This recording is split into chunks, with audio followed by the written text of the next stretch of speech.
Doa nggak boleh amin nak ya. Doa jawabnya alhamdulillah. Kalau amin nggak akan dikasih oleh Allah.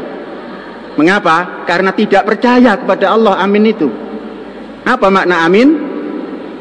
Moga-moga. Lu kepada Allah kok moga-moga?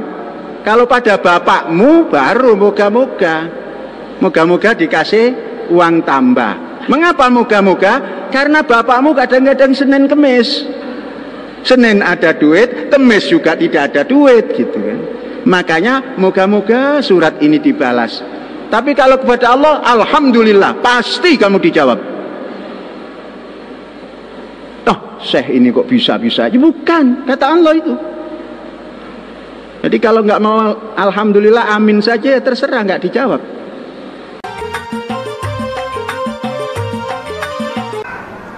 Amin, percayalah. Amin, percayalah. Amin, jujur. Makanya Nabi Muhammad itu bergelar Al-Amin, jujur. Amin, berilah jaminan. Amin, ammana yu'aminu, amin, jaminlah.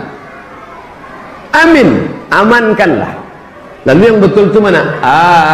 Amin, kabulkanlah. Assalamualaikum warahmatullahi wabarakatuh. Sepintas pengertian amin menurut Panji Gumilang.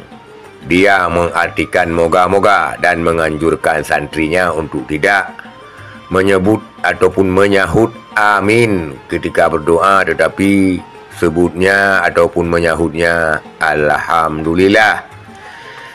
Tetapi saudara sekalian, menurut Ustadz Abdul Somad, itu tergantung daripada lafaz, tergantung daripada pengucapannya. Artinya bermacam-macam. Dan yang sebenarnya amin, mad awal dan mad ujung itu dipanjangkan, artinya kabulkanlah. Amin, itu artinya kabulkanlah. Kalau di dalam kitab disebut dengan makna istajib, terimalah. Saudara sekalian, karena mungkin terbatasnya pemahaman daripada Panji Gumilang, takutnya Panji Gumilang akan menerapkan salat model baru di Az-Zaitun. Karena dia memang terkenal dengan kontroversinya, dengan kontroversi yang tidak bisa diterima oleh akal sehat dan tidak bisa diterima dengan ilmu daripada keilmuan daripada orang lain. Takutnya dia menerapkan salat nanti sehabis imam membaca Al-Fatihah waladdallin. Takutnya Panji Gumilang nanti menyuruh santri-santrinya, mengajar santri-santrinya untuk menjawab alhamdulillah, bukan amin lagi.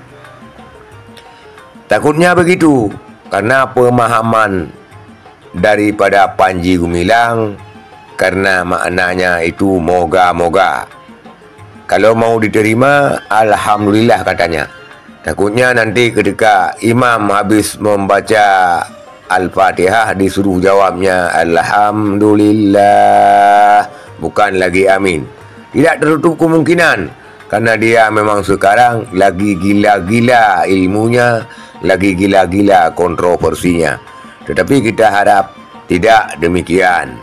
Itulah realita, sedikit analisis. Sekian, assalamualaikum warahmatullahi wabarakatuh.